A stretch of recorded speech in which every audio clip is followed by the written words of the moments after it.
வணக்கம் நண்பர்களே. முதலமைச்சர் விஜயின் ஆட்டம் ரொம்ப உச்சத்தில் இருக்கு. அதிமுக இருந்து கொத்து கொத்தா போய் சேர போறாங்க. C Vijayabaskar, MR. விஜயபாஸ்கர், இன்னும் மற்றும் பலர். ஏற்கனவே அதிமுகவை மற்றும் பலர் சொன்னார் அல்லவா, அந்த மற்றும் பலர் நிறைய பேர் போய் சேர போறாங்க. திமுக ரொம்ப கலகருத்து போயிருக்குங்க. அவங்க கட்சிக்காரங்க ஏதோ போய் சேர்ந்த மாதிரி கூட்டம் கூட்டமா உட்கார்ந்து பேசுறாங்களாம்.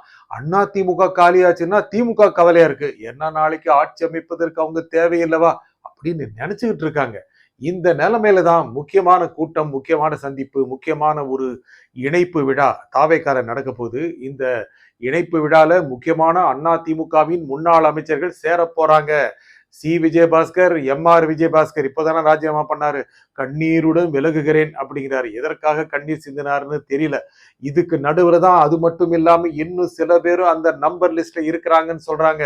வேலுமணி போட்டு அடிச்சிட்டாருல, எடப்பாடி கொடுத்த அந்த பதவி யாருக்கு வேணும்? ஒண்ணு ஏதாவது ஒரு அதிகாரமுள்ள பதவியா ஒரு பேருக்கு கொடுத்துட்டா அது பதவி ஆயிருமா? எவ்வளவு பெரிய பதவியில் இருந்தவங்க.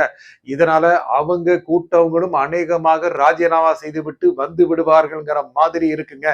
இதுல என்னன்னா, முன்னாள் அமைச்சர்கள் மட்டுமில்லாமல் முன்னாள் எம்எல்ஏக்கள், மாவட்ட செயலாளர்கள், ஒன்றிய செயலாளர்கள் அப்படின்னு அதிமுக காரங்க ரொம்ப பெரிய கூட்டமா 200 பஸ்ல அப்படி ஆயிரக்கணக்கா வந்து, ஏற்கனவே சொல்ல வேண்டாம், சனிக்கிழமை கேட் கிராஷ் நடக்கும். இப்போ அந்த கிழமை மாறி போச்சு போல இருக்கு. எல்லாரும் வந்து சேர போறாங்க. இதுல ரொம்ப கலக்கமா இருக்கிறது எடப்பாடி நினைக்கிறீங்களா? அது மட்டும் இல்லைங்க. அண்ணா அறிவாலயத்துல திரு ஸ்டாலின் அன்கோமும் ரொம்ப கலக்கமா இருக்காம். ஏன்னா அதிமுக காலியாக ஆக திமுக ரொம்ப கவலையா இருக்கு. ஏன்னா அதிமுகவை வச்சுக்கிட்டு தான் ஏதாவது இங்க ஆட்சி அமைக்கலாம், அதிகாரத்தை சுவைக்கலாம் நினைச்சிட்டு இருந்தவங்களுக்கு அது சாத்தியம் இல்லாமல் போய்விடுமோ அப்படிங்கிற கவலை ரொம்ப அதிகமாயிருச்சு. என்னையா எடப்பாடி பழனிசாமி அவர்களே, இப்படி கட்சியை கட்டுக்கோப்பில் வைக்காமல் இருக்கிறீர்களே அப்படின்னு எஸ்எம்எஸ் அனுப்பினாலும் அனுப்புவாங்க. அவர் அதற்கு என்ன எமோஜி அனுப்புவார் நமக்கு தெரியலைங்க. ஏன்னா அவரே ரொம்ப கவலையா இருக்காராம். போறவங்க எல்லாம் போட்டு நான் மட்டும்தான் அப்படின்னு சொல்ற நிலைமை இல்லை இப்போ. ஏன்னா முக்கியமான மாவட்ட தலைவர்கள், முக்கியமான எம்எல்ஏக்கள், முக்கியமான முன்னாள் அமைச்சர்கள் எல்லாரும் போக போறாங்க தாவேக்காவுக்கு. முதலமைச்சர் விஜய் ஆட்டம் உண்மையில் ரொம்ப உச்சத்தில் இருக்கு அப்படின்னு கட்சிக்காரங்க எல்லாம் ரொம்ப ரொம்ப உற்சாகமா இருக்காங்க. தாவேக்காரங்க திமுகவும் தான் ரொம்ப கவலையா இருக்காங்க. அதிமுக என்னங்க தொண்டர்கள் எல்லாம் அங்கே பக்கம் போயிட்டு இருக்காங்க. ஏனென்றால் கட்சியில் இனி எதிர்காலம் இல்லையோ அப்படிங்கிற கவலை வந்திருக்கு. அங்கே நிறுத்துறோம், திமுக என்ன நடக்குதுன்னு பாக்குறோம். வைகோ என்ன சொல்லிட்டாரு? திமுக ஆட்சியில தாங்க கலெக்ஷன், கரப்ஷன், கமிஷன் எல்லாமே இருந்துன்னு சொல்லிட்டாங்க. அப்படின்னு சொல்லிட்டாரு. எங்க எத்தனை நாள் நீங்க அவங்க கூடவே இருந்தீங்க அப்படின்னா, அதெல்லாம் கூட்டணி தர்மம் அப்படின்ட்டாரு. கூட்டணி தர்மம் இருந்தால் எல்லா கமிஷன், கலெக்ஷனுக்கு எல்லாம் ஒத்து போயிருவாங்க மாதிரி தெரியுது. இது வேற வெளியே போட்டு உடைக்கிறாரு அப்படின்னு நினைச்சு திமுக ரொம்ப கவலையா இருக்காங்க. ஏன்னா உங்களுக்கு தெரியும், விசிகா தான் எப்போ திமுக இருக்குமா இல்ல தாவேக்கா இருக்குமா, இதோட சொல்லவே முடியாத நிலைமை இருந்தாங்க இல்லையா. திமுக எப்பவுமே ஒரு துண்டை போட்டு வச்சிருந்தாங்க. அவருங்க சொல்லிட்டாங்க, திருமாவளவனை சொல்லிட்டாரு, இந்த ஆட்சி தாவேக்கா ஆட்சி 5 ஆண்டுகள் தொடர விசிகா துணை நிற்கும். கடைசியில விசிகாவுமா அப்படின்னு திமுக ரொம்ப கலங்கி போயிட்டாங்க. உயர்மட்ட குழு ஒரு ஆலோசனையில ஈடுபட்டிருக்குன்னு செய்திகள் சொல்லுதுங்க. அது எப்பவுமே ஆலோசனை இருக்குங்க. திரு ஸ்டாலின், திரு உதயநிதி ஸ்டாலின், திரு சபரிசன், திருமதி கனிமொழி எல்லாம் குடும்பத்துல மேலாட்கள் தான். அவங்க எல்லாம் எப்பவுமே பேசுற பழக்கம். அடிக்கடி கூடி பேசிக்கிறாங்களாம். என்னதான் பண்றது இந்த கட்சியை அப்படின்னு. கூட்டம் கூட்டமா போய் அப்பா வேறெங்கும் இல்லை, அவர் கோப்பில் இருக்கிறார், திட்டங்களில் இருக்கிறார்னு சொல்லலாமா இனிமேலும்? ஒரு தடவை விஜய் சொன்னதை 100 தடவை சொல்லி காண்பிக்கணுமா? அது நிறுத்திடணும். அதுக்கப்புறம் சும்மா நாங்க ஆட்சிக்கு வந்துருவோம், 3 மாசத்துல ஆட்சி போயிரும், 6 மாசத்துல ஆட்சி போயிரும், அதே பல்லவியை பாடாம அந்த ஓட்டர் ரெக்கார்டை திரும்ப திரும்ப ஓட விடாம இனிமேல் ரொம்ப ஆக்கப்பூர்வமா, சக்சஸ்ஃபுல்லா, ரொம்ப கன்ஸ்ட்ரக்டிவா போகணும் அப்படின்னு கனிமொழி நினைக்கிறாங்க. ஏங்க எவ்வளவு வருஷம், 5 வருஷம் ஆட்சியில் இருந்தோம், ஒரு 5 வருஷம் பொறுக்க மாட்டோமா அப்படின்னு அவங்க தரப்புல சொல்றாங்களா? 5 வருஷமா அப்படின்னு முன்னாள் முதலமைச்சரும் முன்னாள் துணை முதலமைச்சரும் கொஞ்சம் கவலையா இருக்காங்களா? இருந்தாலும் ஜனநாயகத்தில் இதெல்லாம் சாத்தியம்தான்.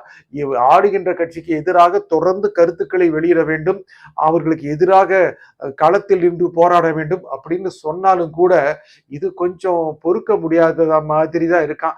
ஏன்னா போனவங்க தான் திரும்பி வர மாட்டாங்க.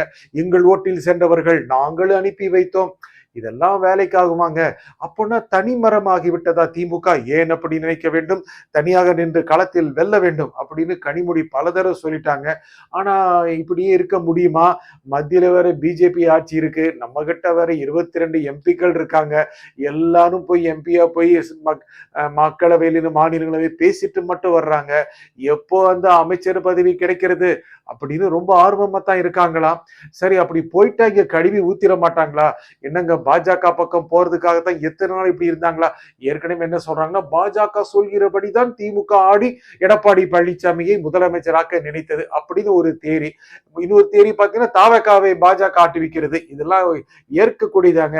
தாவேக கூட இருக்கவங்க யாரு? கம்யூனிஸ்ட் கட்சிக்காரங்க இருக்காங்க, விசிகா இருக்கு, காங்கிரஸ் இருக்கு. இதுல போய் பிஜேபி பக்கம் ஒரு லிங்க் எடுத்து விட்டாங்கன்னா முக்கியமா திமுக பக்கம் அவங்க பார்வையெல்லாம் திருப்ப வேண்டும் அரசியல் விமர்சகர்களே. என்றால் திமுக தான் விரைவில் பாஜக பக்கம் போகலாமா என்ற எண்ணத்தில் இருக்கிறது. திமுக பிளஸ் அதிமுக பிளஸ் பாஜக இந்த கொள்கை புடலங்காய் அப்படின்னு சிபிஎம் சொன்னதல்லவா?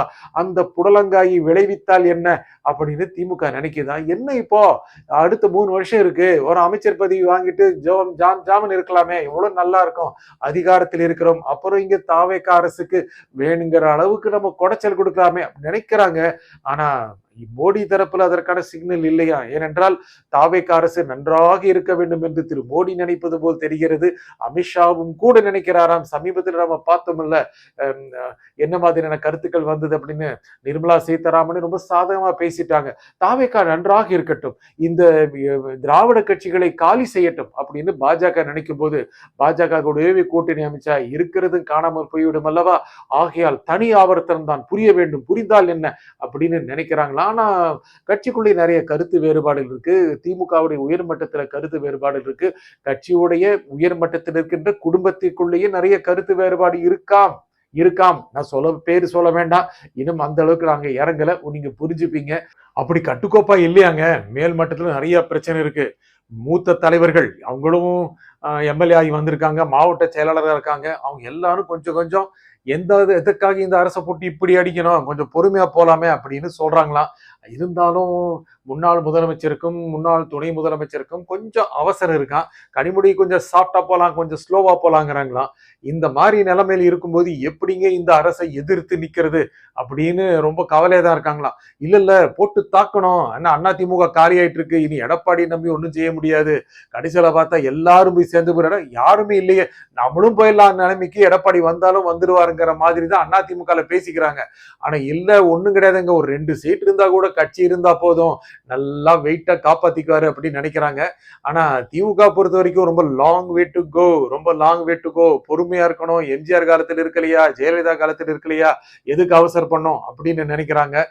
அதனால இப்போதைக்கு பார்த்தோம்னா திரு விஜயோட ஆட்டம் உச்சத்தில் இருக்கு. ஆனா திமுக அப்படி ஒன்றும் ரொம்ப ஹார்ஷா நினைக்கிற மாதிரி தெரியல. சரி, போற போக்க பார்ப்போம். அன்னன்னைக்கு வர இஷ்யூ எடுத்துக்கிட்டு நம்ம ஸ்டைல காமிப்போம் அப்படின்னு திமுக நினைக்கிறாங்களா? ஆனா விஜய் ஸ்டைல் தனி ஸ்டைலுங்க.